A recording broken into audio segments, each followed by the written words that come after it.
We'll see. He's obviously a young guy, still has a future ahead of him, so this may not be the last presidential run for Tim Scott. Back to you guys. All right. Doug Luzader live for us in Washington. Doug, thank you so much. Have a great day. Thank you. Thanks, Doug. Of course, the big local story we're following today is the closure of that 1 mile section of the 10 freeway through downtown L.A. You need to know the 10 is completely closed from Alameda Street to the East L.A. connector, right where the 5, 10, and 60 freeways come together. Officials are urging people to detour around the area using the 110 and the 101 freeways.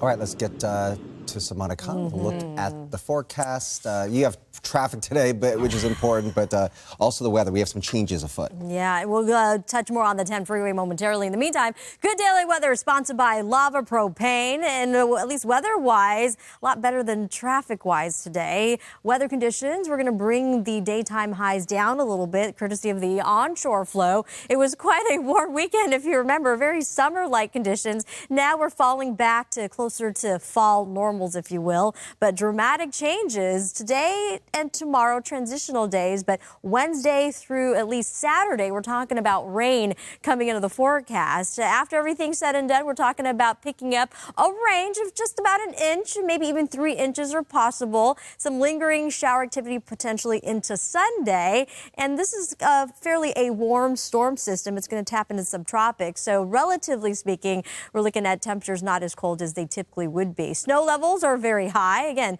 hence the fact that the storm not as cold. We continue to watch that storm system on our storm tracker, that area of low pressure, that counterclockwise spin of the atmosphere. It's dipping it down a little further south and picking up that moisture, and that influx of moisture is going to be giving rain opportunities across the state of California, and even high elevation snow. Mammoth could pick up some snow there, and our best chance at seeing the early rain activity is about Wednesday.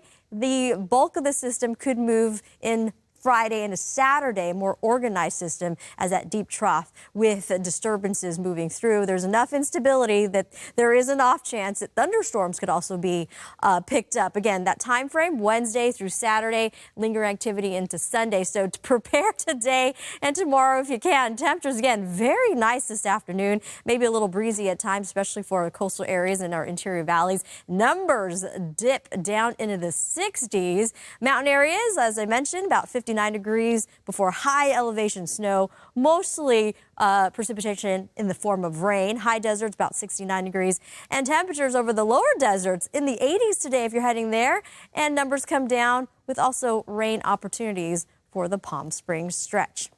And from weather to traffic, we're going to readdress that 10 freeway. If you're just joining us at this hour, yes, the 10 freeway is closed in both directions between Alameda Street and Santa Fe Avenue. That's pretty much all the way till Alameda to the East LA interchange. This closure also affects connectors to the Interstate 5 and the Hollywood 101 and Pomona 60 freeway. Some detours. Drivers on the southbound 5 will be diverted onto the westbound 10, but must take that first exit at Mateo Street. Drivers on the northbound 5 must divert to the northbound 101 and then catch the 110, head south, and then you can pick up the 10 that way.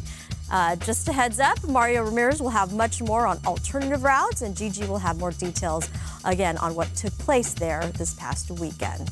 Now, hiking it back over to you two. Hike. I see what you did there. Coming up next, we're talking about a football player who's considered the best rookie quarterback in NFL history, and he's from Southern California, born and raised in the Inland Empire. Also, we're talking about tipping culture in America. We have new results of a poll on why people find tipping confusing and often frustrating.